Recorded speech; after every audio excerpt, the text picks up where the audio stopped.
किसी ने मेरी निंदा की और मुझे क्रोध आ गया तो विरोधी क्रोध हो गया, हमारा मुनिव्रत मलिन हो जाएगा। हमारा विरोधी हिंसा का त्याग है। हम गाली सुनकर के क्रोध नहीं कर सकते। कोई मेरा अपमान करे मैं उसको दंडित नहीं कर सकता, विरोध नहीं कर सकते। हम कुछ भी चीज का विरोध नहीं, क्रोध का, मान का, माया का। कोई मुझे मारे हम उसको नहीं मार सकते। सबसे ज्यादा असुरक्षित है दिगंबर जैन मुनि, और संसार में सबसे बड़ा निर्भय कौन है? जैन मुनि। ये है चमत्कार। अस्त्र नहीं, वस्त्र नहीं, शस्त्र नहीं, ये निर्भयता का प्रतीक है और सबसे ज्यादा असुरक्षित है। यानी कल कही थी ना हमने, मच्छर से भी हमारी सुरक्षा का कोई उपाय। कोई जैनागम ने लिखा कि यदि मच्छर आ जाए तो जो व्यक्ति मच्छरों से सुरक्षित नहीं है वो व्यक्ति किससे सुरक्षित? कहीं से सुरक्षित नहीं।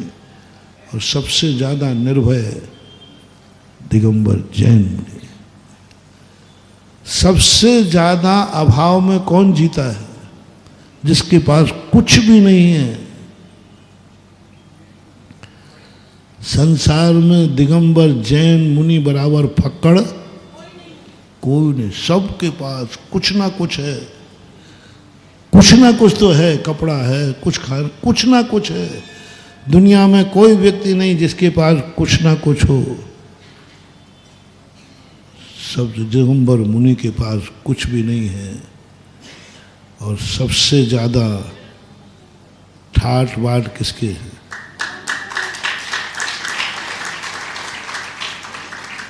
मजा कहा ना जाए कंगाली। कंगाली में भी आनंद, कंगाली में भी आनंद। आहा, क्या बात है। कंगाली तो दुख का कारण है, और कंगाली जहां सब कुछ खत्म है वहां आनंद का झरना फूट रहा है।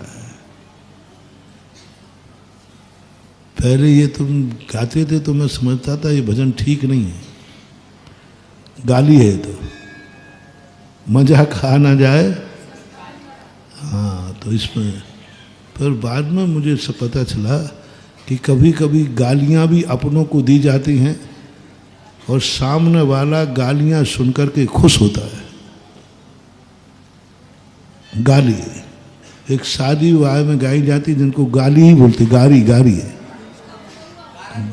गारी गारी बोलते हूँ। गारी गाड़ियों को बुला हुआ है, गाड़ियों का। अरे भैया गाड़ियों ने गा और ला एक ही है। गाली कहो गारी कहो एक ही। लड़ोर अभेदा, ला और रा अभेद होता है। तो गाड़ियों का बुला हुआ है, बुला के बुला रहा है, गाड़ी दो आओ।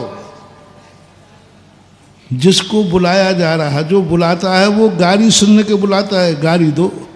गाड़ी का बुला हुआ है, यानी गाड़ी देने वालों को बुलाया जा रहा है। ऐसा कहीं देखा गया? गाड़ी देने वालों को हटाया जाता है? वो तो बुला रहा है, और बुला करके फिर उसको बुला हुआ और देगा, निछावर और देगा। गाली का निछावर और प्रशंसा की निछावर तो सुनी है।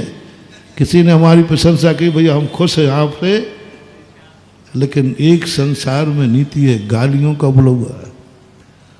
और वो क्या गाती है समधन समधी को? समधी की मूछ जैसे कुत्ता की पूंछ।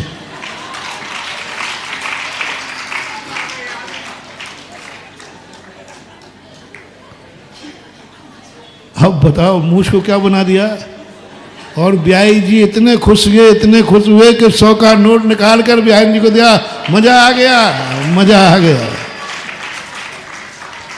यदि ब्यान जी की गाली समधी की मूछ को कुत्ता की पूंछ बना रहे तो ब्याई जी खुश होते। किसने कहा? किसने कहा?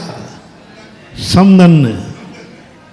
अब ब्याई जी गाली, और यही दुश्मन कह देता तो तेरी मूछ नहीं कुत्ता की पूछ है, तो वो मुंह तोड़ देता। लेकिन ब्याइन जी ने कहा है तो खुश। ऐसे ही किसने कहा कंगाल, मजा कहा ना जाए, कौन कह रहा है? भक्त कह रहा है,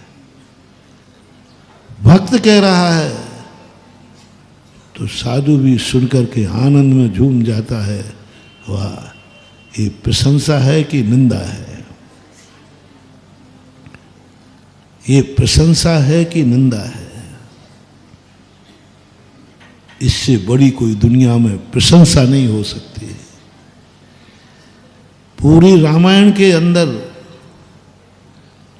रावण की महिमा गाई गई,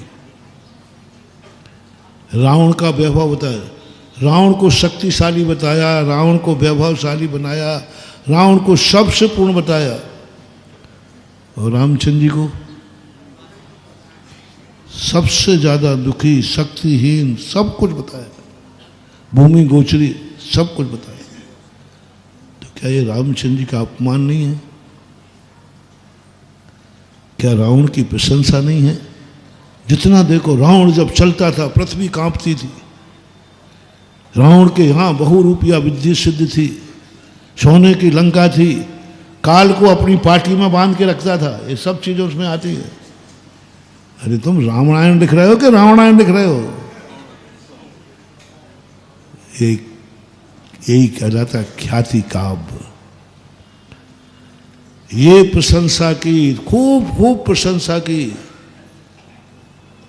और रामचंद्र जी को शक्तिहीन बनाया, सेना कम बताई, भूमि गोचरी बताया, कोई धन दौलत नहीं है, स्वयं की कोई सेना नहीं है।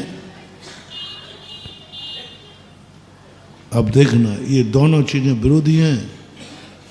ऐसे शक्तिमान रावण को, जो काल से पार्टी को बांध के रखता था, ऐसे रावण को रामचंद्र जी ने धराशायी कर दिया। अब बोलो, ये किसकी प्रशंसा है? जजनीन दोस्तों, अगर आपको मेरी वीडियो अच्छी लगती है तो प्लीज़ मेरे चैनल को लाइक, शेयर, सब्सक्राइब करिए और इसी तरह से अपना प्यार देते रहिए। धन्यवाद।